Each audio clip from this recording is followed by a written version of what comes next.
Sales training today is going to be a rehash. It's something that we used to cover quite a bit. I think I've laid off for a while, and I've noticed this problem starting to pop up around the state, around the nation, and just in general. So I want to cover it again. And it's the question of ownership. You are an answer. When you walk in the room, you are completely in dominant control of self. You know self. Your foundation is stronger than granite. Your bones are stronger than steel. Any of you comic book fans, you're freaking Wolverine with adamantium skeleton. Your psyche is the most powerful there is. Your psyche is as strong as the Apostle Paul, man. I mean, you are solid. You are complete control, evidence, knowledge of who and what you are. And when someone has a question, you have no insecurities. You have no weaknesses. You have no inner fears or doubts. If someone asks a question, they are not questioning you. They are somebody wise enough to come to the wisest person they know to get a question answered.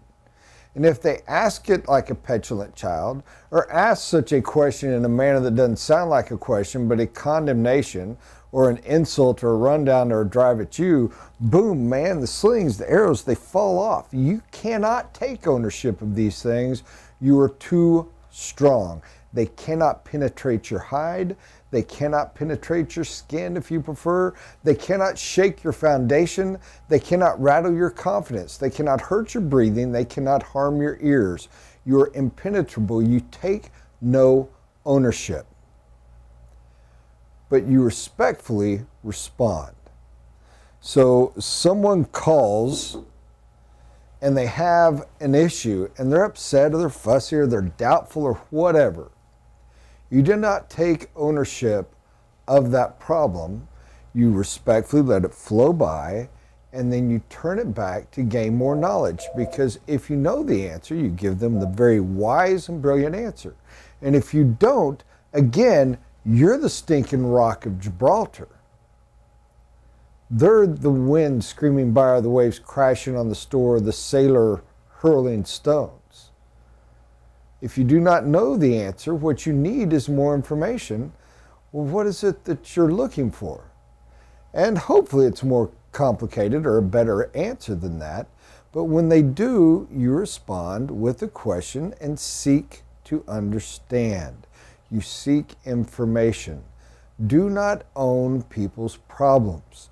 Do not own their doubts. Do not own their fears. Do not own their angers. Do not own their worries. You cannot serve them in such a way.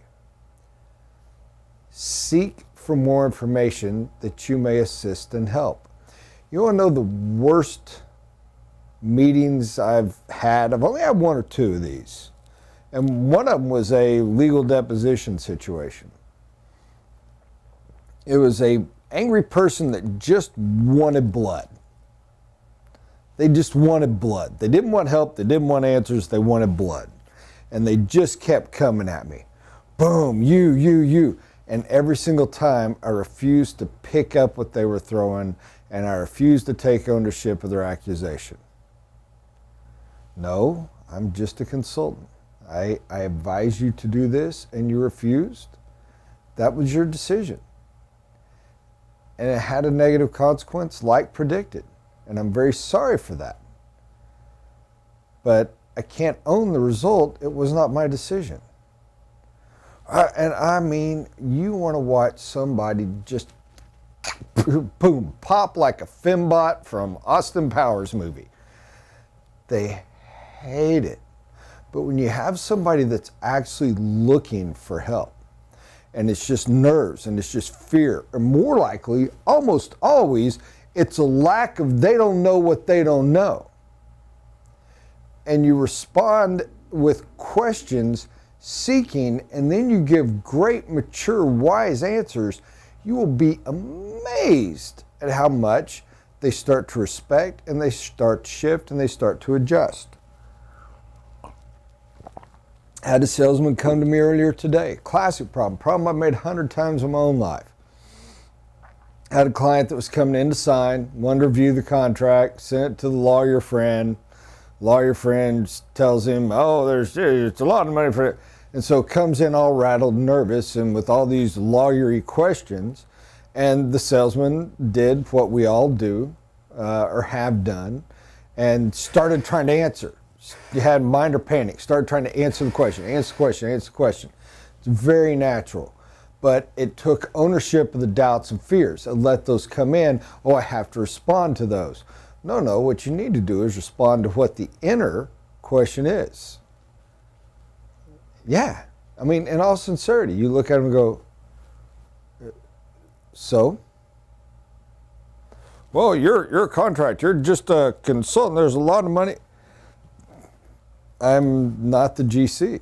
You're the general contractor. I'm the consultant. I'm providing you options and enabling you to save a little over $50,000 is projected on this project. And I am the tool to enable you to be the GC so you can do that. I don't understand. What's the question? Again, that makes sense. Respectfully, politely, turn it back. Shut up and let them talk. Tons to go here, tons to cover. This is a deep and wide river.